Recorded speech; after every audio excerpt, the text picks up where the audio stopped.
Hi ladies, welcome back for session 2 of Who Are You? Today we're going to talk about throwing off everything that hinders and leaving the stones of our past in our past where they belong. In our previous videos, I showed you the backpack I used to carry around with me that was filled with the stones of my past. Now, I didn't actually carry a physical backpack around with me, but I did have a spiritual backpack that was filled with the heavy stones of my past. Even after I surrendered my life to Jesus, I carried that backpack around with me for more years than I would like to admit. And ladies, I don't think I'm the only one. We all carry spiritual backpacks around with us, some filled with the stones of our past. Hebrews 12:1 tells us that we are to throw off everything that hinders and the sin that so easily entangles, and run with perseverance the race marked out for us. Ladies, we are running a spiritual race, and this is not a sprint. It's more like a marathon. Those that have known me for some time know that I'm a runner and I used to run races. Several years ago, I ran the Detroit Marathon, which took place on a very cold morning in October. Prior to the start of the race, all the runners had hats and gloves and extra coats on. But as we started running and we warmed up, we no longer needed all the extra. So we started just throwing off the hats and the gloves. I'll never forget the picture in the newspaper the following morning. It showed a stretch of the road that was just lined with hats and gloves and all the excess. These runners were running a race. They didn't want to be slowed down. They didn't want to be hindered. So they threw off all of the excess. Now, the marathon is an example of throwing off everything that hinders in the physical realm. But what does that look like in the spiritual realm? What are the things that hinder us in the spiritual realm? For me, it was the stones of my past. Really, it was the lies of my past. John 8:44 calls Satan the father of lies. So deception is the primary weapon that he's going to use in our lives. The more lies we buy into, the more those lies become the stones that we eventually carry around with us in our backpacks. But the moment we come to God, he takes those heavy backpacks off our back and he carries the stones away for us. That's exactly what happened with me when I first came to God. Those stones of my past were taken away. But as I told you before, I had become pretty comfortable with my backpack and the stones of my past. I had carried them around with me for so long that I really didn't have any idea who I was without them. So the minute my backpack was emptied, I actually went out and searched for the stones of my past. And since the way that I mostly saw myself was negative, those stones that I went out and searched for were all the negative things that I believed about me. Maybe it was the bitter heart that I had that I focused on. Maybe I went after the stone of unforgiveness. Perhaps I chased after the stone of feeling like I was unlovable. And before I knew it, my backpack was filled up again. But the more time I spent with God, the more he opened my eyes to see that all of the stones of my past were parts of the old me. Ephesians 4:22 tells us we are to put off the old self. For me, putting off the old self meant that I stopped chasing down those stones of my past and just allowed God to show me who I really was. So I stopped chasing down those stones. And at this point, I became a threat to Satan because I'm no longer chasing down the stones and my backpack is empty and I am ready to run my spiritual race. This is the point where Satan began his tactics in my life. The first tactic that he tried in my life was causing me to trip over these stones. An example of that was one day when I was getting everything accomplished that I had wanted to. I had gotten up early in the morning and I had my quiet time. I got dinner in the crock pot and I had checked off everything that I had on my to-do list for that day. come dinner time, I was pretty excited about the productive day I had had, and I went to go get dinner out of the crock pot, and I realized that although I had plugged it in, I had never turned the crock pot on. So now we didn't have anything to eat, and I had wasted all this food, and I didn't even have anything in my refrigerator that I could scrounge up for dinner.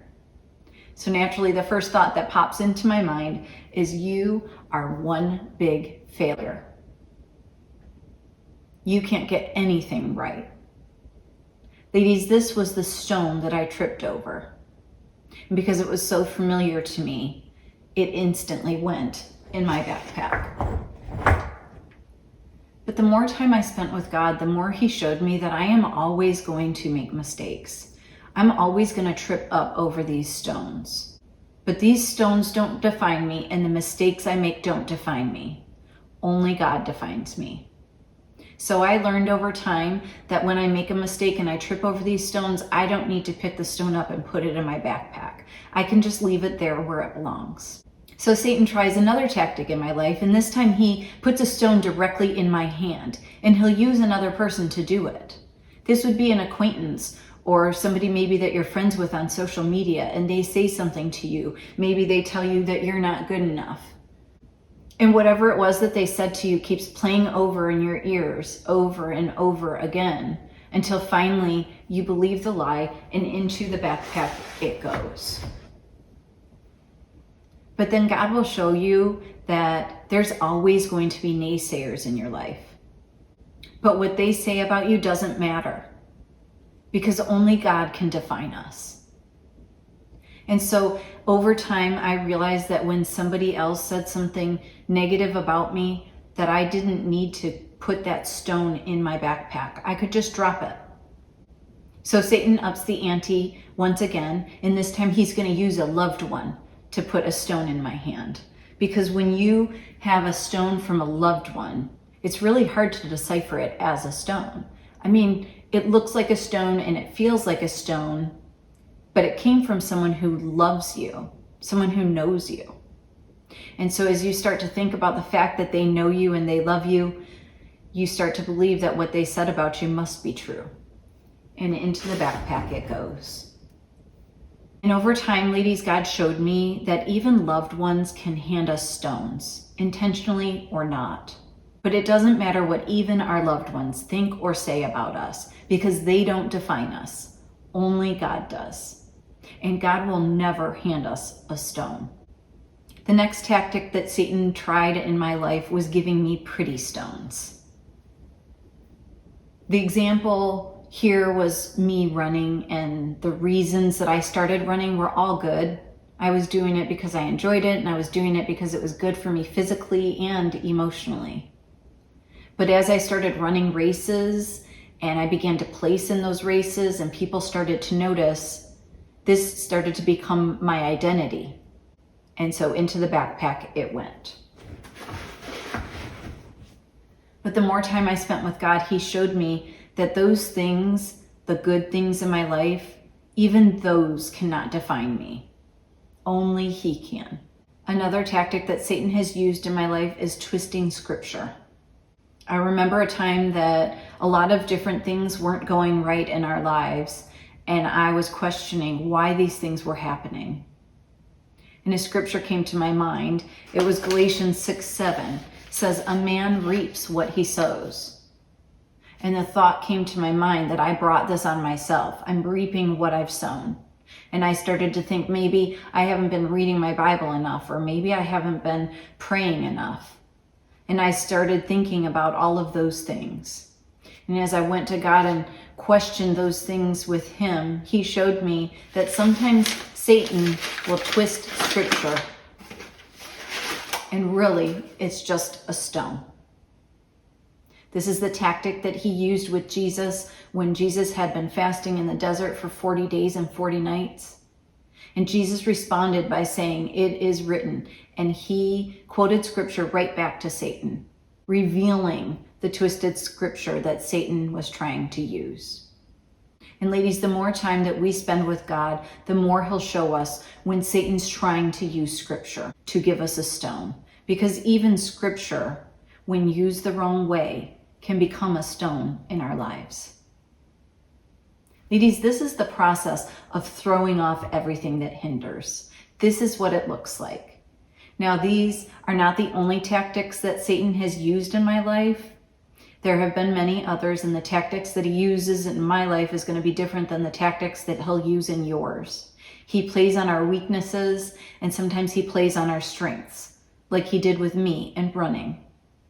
Whatever tactic he can use to trip us up and get us to fill our bags so we can no longer run our race is what he's going to do. That's why it's so important, ladies, for us to be spending time with God, learning more about who we are, who we truly are, so that we can see the lies for what they are. Where Ephesians 4:22 says we are to put off the old self, Ephesians 4:23 goes on to say that we are to be made new in the attitude of our minds. The way that we're made new in the attitude of our minds is by spending more and more time with God, allowing him to reveal his truths about who we are. Ladies, thank you for joining me as I showed you what happened with the stones of my past. Join me back here next time as I'm going to show you what I used to do with those stones. Until next time.